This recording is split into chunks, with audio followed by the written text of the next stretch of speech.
আমরা বস অপেক্ষা করছিলাম যে আজকে যে খেলাটা হবে রাজশাহীর প্লেয়ারদেরকে যখন যাবে আমরা একটু দেখবো আর কি সেই কারণে খেলা হবে কিনা এটা তো নিশ্চিত নয় আসলে। সেটা তো আমরা কনফিউজ বোধ করছি, খেলা কি হবে কেন হবে না।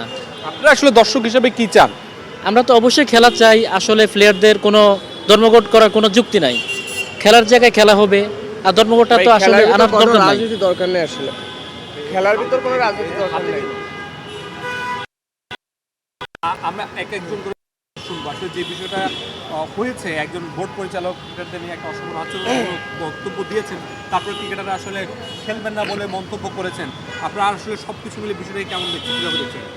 আমরা অ্যাকচুয়ালি বিষয়টা অবশ্যই আমরা জানি যে খেলাটা বাংলাদেশে বিপিএল একটা জনপ্রিয় খেলা আইপিএল এর পরেই, কিন্তু একটা প্লেয়ার যখন এই কথাগুলো বললো এটা মেনে নেবার মতো না। আর যিনি বোর্ড কর্তৃপক্ষ যিনি বলেছেন তিনি অবশ্যই ভালো বলেছেন, উনি বাংলাদেশের জন্যই বলেছেন, উনি খারাপ কিছু বলেন নাই। এটা আমার মতামত। বোর্ড পরিচালকের কথাই বলছেন, আমরা একটু আপনার সাথে কথা বলতে চাই। ভাই আমার মতে হচ্ছে দেশের ক্রিকেটে বিশেষ করে কোনো রাজনীতির কোনো আমার কাছে মনে হয় গ্রুপিং করে এই খেলার ভিতর, প্রতিটা দলের ভিতর সিনিয়র জুনিয়র। কিছুদিন আগে তামিম সাহেব একটা কথা বলছে যে উনি তো সিনিয়র একজন ক্রিকেটার, অবসর নিয়ে নেছে অলরেডি, অথচ তিনি এক একটা কমেন্ট করতেছেন। মুস্তাফিজ তো একটা ভালো মাপের একটা প্লেয়ার, যেহেতু আইপিএলে চান্স তাকে আবার করছে। তো বিষয়টা হচ্ছে যে আমরা চাই একটা আমাদের দেশ হচ্ছে আগে, দেশের মায়া আগে, কিন্তু ভুলভাল আসলে মানুষ আমার কাছে যেটা বেসিক মনে হয় ক্রিকেটের ভিতরে একদম রাজনীতি জড়াই গেছে। দেশকে প্রপারলি ভালোবাসে না, শুধু রাজনীতি আর রাজনীতি, দল করতে হবে, গ্রুপিং সৃষ্টি করতে হবে, এটা আসলে আমার কাছে মনে হয়। ঠিক আছে, সিনিয়র ক্রিকেটাররা এইগুলো করবে, আসলে বিষয়টা আসলে প্রত্যাশা করা সম্ভব না। হ্যাঁ, এটা আমার কাছে মনে হয়। প্রেস কনফারেন্স করেছেন, একটা প্রেস কনফারেন্সে বলেছেন যে তারা আসলে ক্রিকেটটা খেলেন, এই ক্রিকেট খেলেই তারা এই জায়গায় এসেছেন এবং আপনারা ভালোবাসেন বলে তারা এই জায়গায় এসেছেন। আমার কাছে মনে হয় কি বাংলাদেশে এখনো ইন্টারন্যাশনাল প্লেয়ার নেই। সাকিব ছিল, তামিম ছিল, যারা পঞ্চপাণ্ড বেড়াই ছিল, বর্তমানে কোনো বেসিক প্লেয়ার নেই।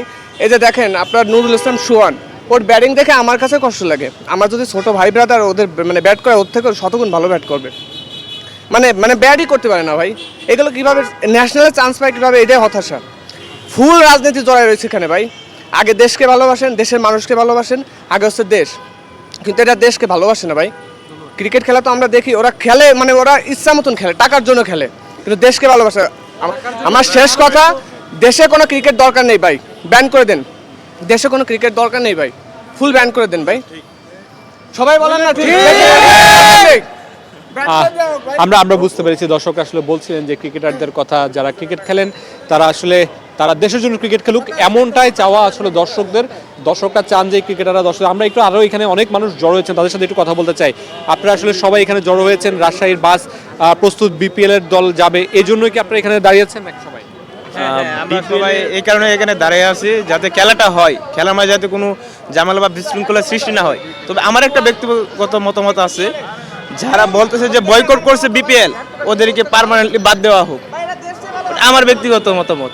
ওরা তো দেশকে ভালোবাসে এগুলো বলে নাই, যদি দেশকে ভালোবাসে বলতো তাহলে ওরা কখনো বিপিএল বয়কট করতো না।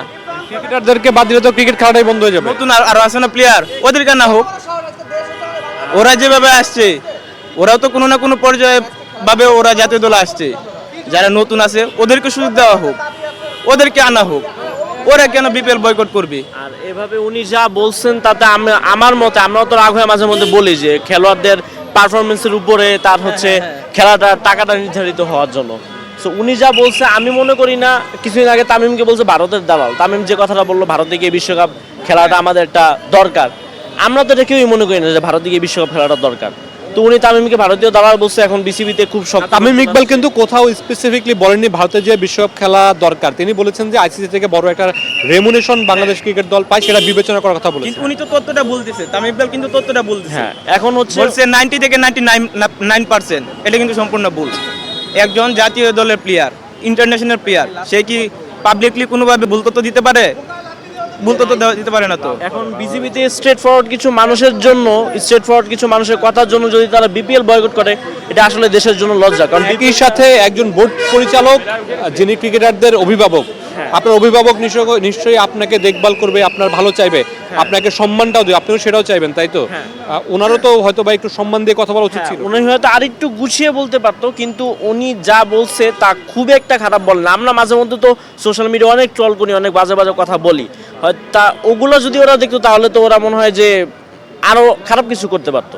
ওরা একটু গুছিয়ে বলা উচিত ছিল, কিন্তু উনি খুব একটা খারাপ কিছু বলছে বলে আমি মনে করি না।